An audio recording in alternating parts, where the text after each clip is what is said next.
Welcome to our In Focus topic tonight on the Chad and Lori Daybell murder cases. Before we get into our live panel discussion about the latest developments in the investigation, we'd like to recap the complex timeline of the case as well as the characters involved. Records show Lori Daybell married her fourth husband Charles Vallow in 2006. Together, they raised 17-year-old Tylee Ryan from her third marriage. Around 2014, Laurie and Charles adopted 8-year-old Joshua JJ Vallow. JJ is the biological grandson of Charles's sister, Kay Woodcock, and her husband, Larry. Towards the end of 2018, Laurie's best friend says that's when she met doomsday author Chad Daybell. In February 2019, Charles filed for divorce from Laurie after telling multiple people she was making concerning statements about zombies and the end of the world. In July, investigators report Laurie's brother Alex Cox shot and killed Charles, claiming self-defense. September is the last time anyone from the public reports seeing JJ or Tylee. In October, Chad's wife Tammy Daybell died under suspicious circumstances. Just a few weeks later, in November, Chad and Lori flew to Hawaii and got married. In December, Lori's brother, Alex, passed away from what was ruled a natural cause. Later that month, the Rexburg Police Department went public with their search for JJ and Tylee, stating that Lori and Chad have not been cooperative in the investigation. In January, the Kauai Police Department in Hawaii served Lori with a notice to physically produce her children to authorities in Idaho within 5 days. She failed to do so, leading to her arrest nearly 4 weeks later. At the end of February, police extradited Lori back to Idaho. In March, she made her first court appearance in Rexburg, Idaho, where the judge reduced her bail down to $1 million. In June, investigators uncovered the human remains of JJ and Tylee on Chad's property. Chad is arrested and booked into jail later that day. In August, a judge decides there is enough evidence to move Chad's case forward. Lori has not yet had a preliminary hearing and in June was deemed psychologically unfit for trial.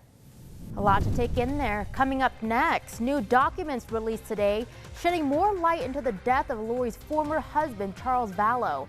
A live panel will join us to provide their analysis on the latest developments in the investigation.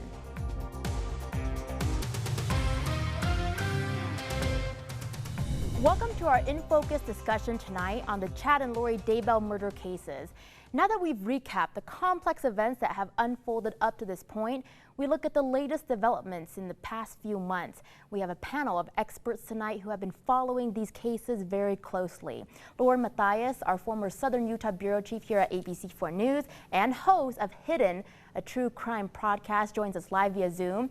And also here remotely, Eric Rosarth, reporter at East Idaho News, as well as live in studio defense attorney Greg Skordas, who has nearly 40 years of legal experience. Thank you all so much for being here tonight. Lauren, I will turn to you first for this question. What makes this case so unusual or so appealing to the public as well as to you?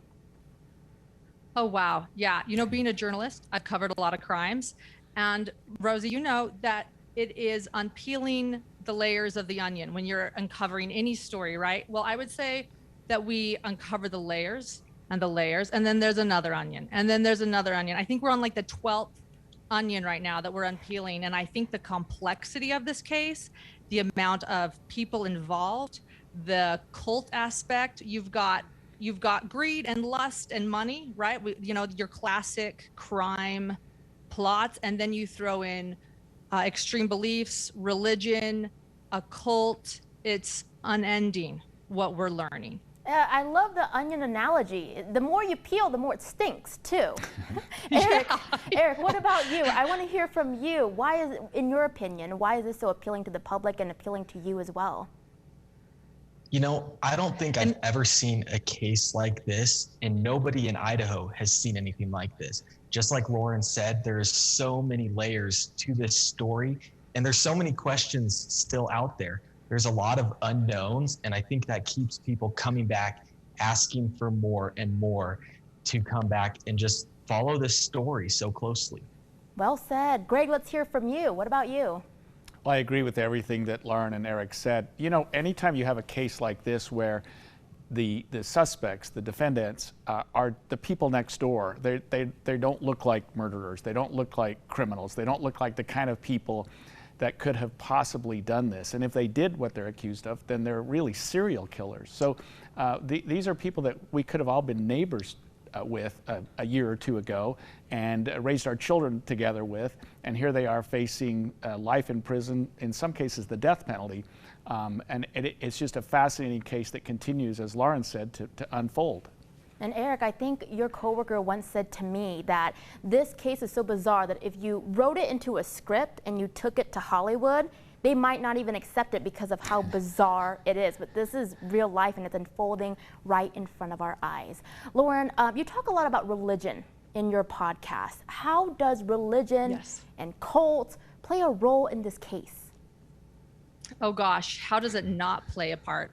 I think this entire crime spree, the serial killing, the murders, it started because of a belief system.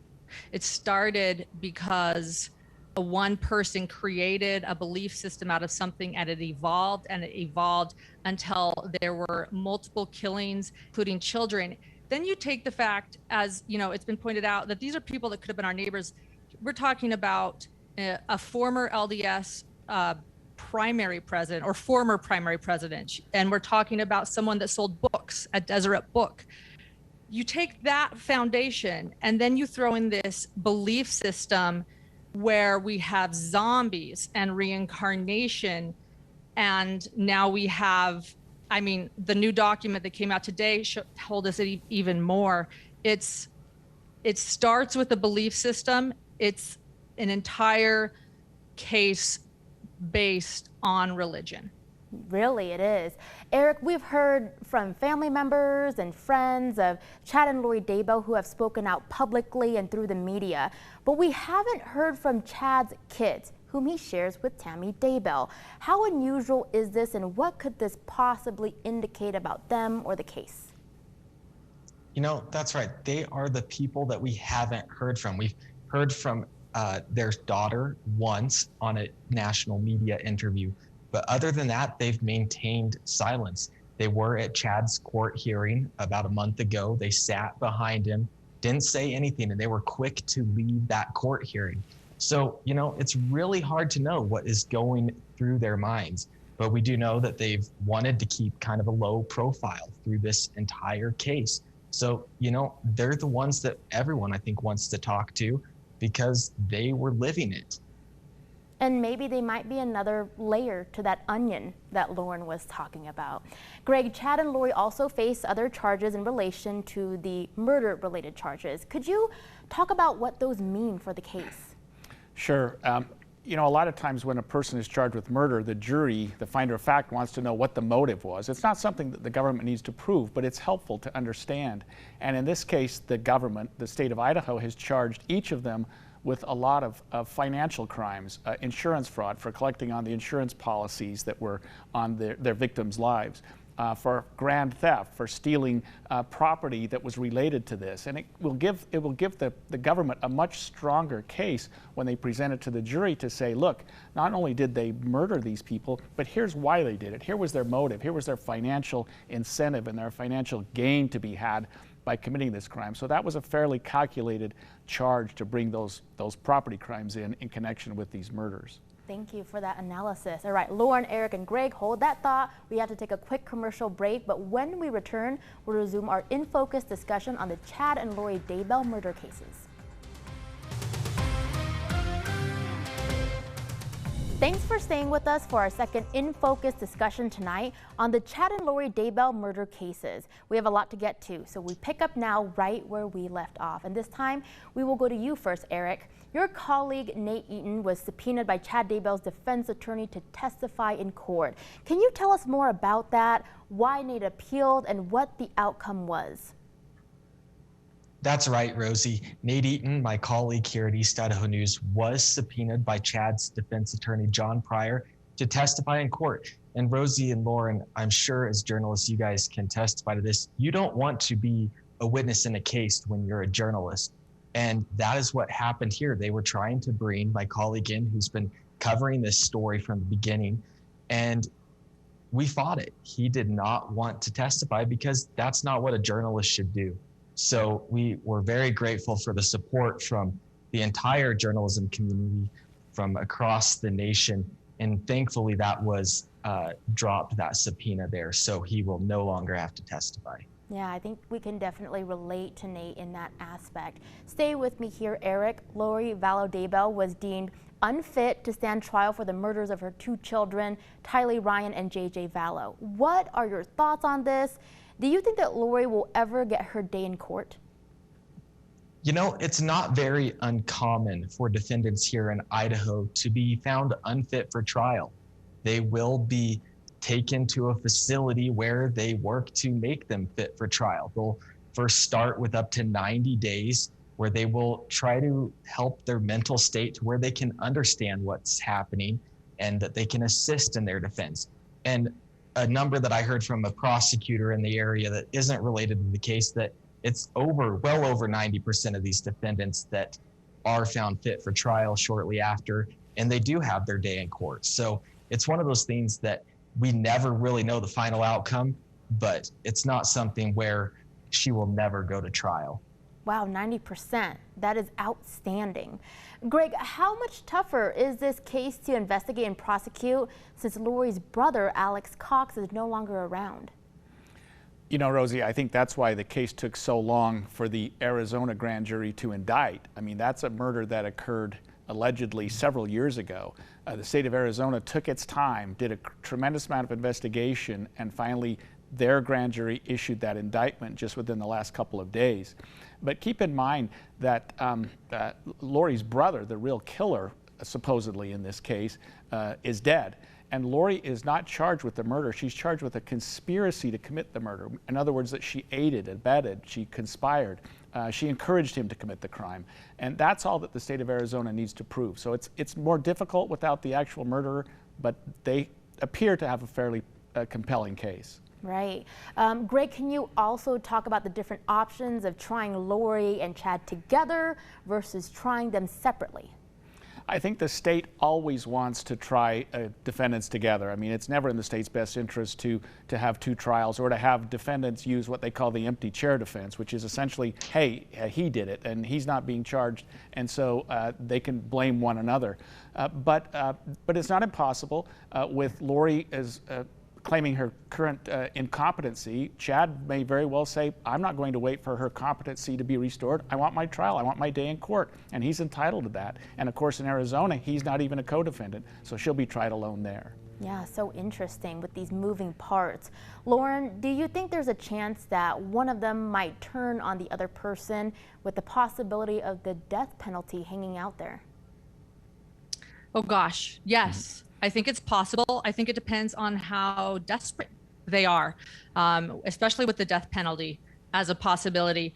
I think they would have to be desperate to turn on each other. I think that this belief system is very, very real. I know a lot of people don't believe that, but in studying the psychology of this case on our podcast, it is so real, and they believe this so much, and they're going to cling to this belief system as much as they possibly can. So could they turn on each other? Yes. I think it will depend on how desperate they are. That would just shake up like this whole story, right, if one of them does turn on the other. All right, Lauren, Eric, and Greg, hold that thought. We have to take another quick commercial break, but when we return, we'll resume our In Focus discussion on the Chad and Lori Daybell murder cases. Welcome to our third and final In Focus discussion tonight on the Chad and Lori Daybell murder cases. Still here with us are Lauren Matthias, Eric Rosarth, and Greg Skordas. Lauren, this time we'll go to you first. Gilbert, Arizona police released the body camera footage of the events that followed Charles Vallows' death. What do you find most interesting or significant in what we saw in that video?